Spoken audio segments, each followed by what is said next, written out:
Today, I'm covering what are the investment strategies for property investing.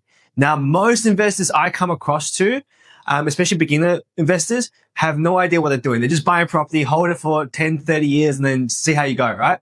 Now, today, I want to give you some investment strategies that you can implement that actually can make a big difference. And that way it gives you some clarity and direction in investing. So you know what you're actually doing rather than just following the mob or just hoping and praying, which is what most people are trying to do at the moment. So let's go through the first investment strategy, which is buying in a hot market. So this is where the demand is way greater than the supply. And as a result, property prices increase rapidly. Now, the characteristics of a hot market is there's low inventory. There's not much stocks available. You might see a few listings and they get snapped up real quick. You also see a low days on market. So what that means is that each listing that's listed on there only goes on the market for a few days, 10, 20, 30 days, rather than the standard 40 days on the market. There's also low vacancy rate because of such huge demand. A lot of the rental properties get snapped up real quick. There's also very high competition. So if you've ever been buying a property in the hot market, you will notice that the agents don't call you back, or you're competing against 4 or 5 different buyers at the same time, pushing prices up. So examples of this, recent examples will be in Gladstone, Rockhampton, Cairns. You can also see Perth in the last few years had a huge boom where prices doubled in value in some areas. The pro is that you can see 10 to 50% growth in 1 year, right? And the reason why this is important is this allows you to buy multiple properties in a short time frame. For example, if you bought a property, it's worth 350, it grew by 20% that year. Now it's worth 420,000. You've got about 56 grand equity that you can use towards the next deposit. And as an investor, this suits for someone that's very aggressive, someone that wants to have multiple properties within, let's say 5 years or a 7-year time frame. Now, those are all the pros. The cons of buying in the hot market are you might be buying at the wrong stage. What I mean is that you might be buying FOMO in. So example is in Darwin in 2014, it was really hot. Everyone was buying in and it collapsed. And it took them almost 8 or 9 years for the price to recover in those areas. So you might be coming in at the last second and buying at the wrong time.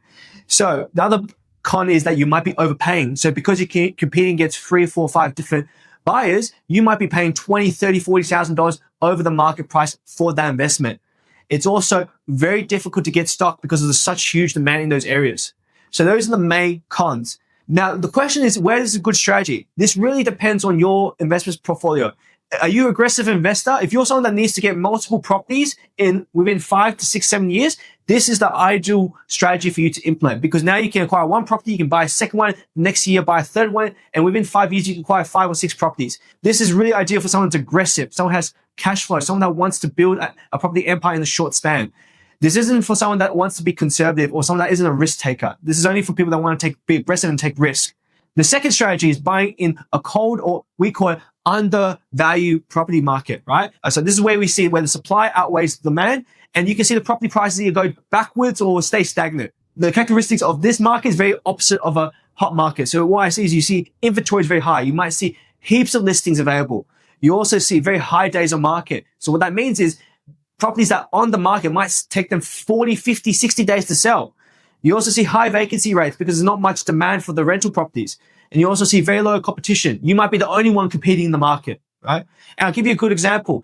Melbourne, during the last, I say 4 or 5 years, was a cold market or undervalued market. Buying a cold market or undervalued market doesn't mean you buy any random place in the middle of nowhere that has no capital growth. It hasn't seen any growth in the last year. The key principle you need to bet on is you need to make sure there's strong economic and population in that area, because you're betting on the future potential to outweigh that. So you're hoping you're buying a bargain now in the hopes in the future it will go up a lot in value and you don't have to buy when it's hot and you're paying over the price for it.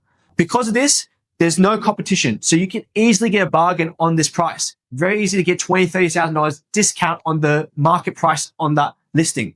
The problem with this type of investment strategy, and the main issue with it is that it's the opportunity cost, right? For example, if you bought in Melbourne in 2020, hoping for it to turn around, it's taking you 5 years for you to make back your money on that investment. If you invested in Perth or Queensland at the same time, you would have doubled your money. And it's because you don't know when the market cycle will change. Property market goes through cycles of boom and bust, but these cycles of boom and bust last for a few years. It goes through a few years of huge rapid growth, and then stagnation happens for a few years. So you trying to time the market and buy when it's not booming and it's going for a cycle of stagnation, You don't know if that's going to be a 1 year wait, a 2 year wait, or even a 5 year wait. In some areas like Darwin, it was like a 10 year wait. So that's why my preference is to bet on a sure thing and bet on higher markets, because you know at least for the short term, next 1 to 5 years, it's most likely will grow in value rather than some other investments and hoping, praying that this will turn around. Third investment strategy that most investors do is they fix and flip it. And what that means is you buy a house that's a little bit older, a little bit worn out. And what you want to do is you want to renovate this. You want to renovate it and then try to sell this property, right? And the key things that you want to look out for, you want to look for, can we replace the kitchen? Can we replace the bathroom? Can we replace the flooring? Can we replace the appliances? Can we replace the paint? Now, the reason why is this is relatively cheaper to do than compared to fixing structural issues. It's much cheaper to fix the bathroom, the kitchen, and it leads to a huge dramatic increase in the price. If you have to fix structural issues, for example, there's a beam in the house, it's damaged or has termite damage, it has to be replaced. That can cost hundreds of thousands of dollars, or in some cases, better just to demolish the bloody house without needing it to be renovated.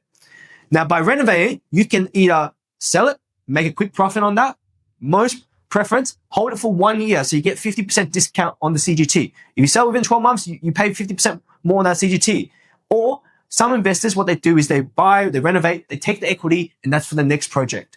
It just really depends on what your preference and what your risk tolerances is. The fourth investment strategy I see most common is subdivision and development. And what that means is you got a house and you try to convert that into more houses. So for example, you got one house, you demolish it, you try to convert it into a duplex. A duplex is 2 houses attached to each other. Or you try to implement into multiple houses, like townhouses.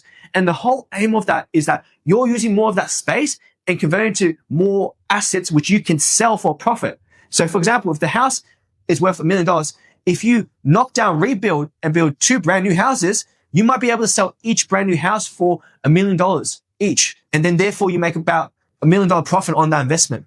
Ideal investment is you want to make sure it's a big block of land. So more than 400, 500, 600 square meters, the bigger the better. You also want to check council zoning and rules, because some councils have really strict rules on, they need to make sure that the house or the land that you're buying has enough space for you to develop. You can't buy something that's 300 square meters and be able to convert it into a duplex, because most councils have certain rules where it has to be at least 450 or 500 square meters. If you can find a corner block, it's ideal because you can build multiple houses. You can use more spaces in that area than a standard house in a standard street. These are all the most common investment strategies I've seen in the market. All of these depend on your risk tolerance and how much you want to go.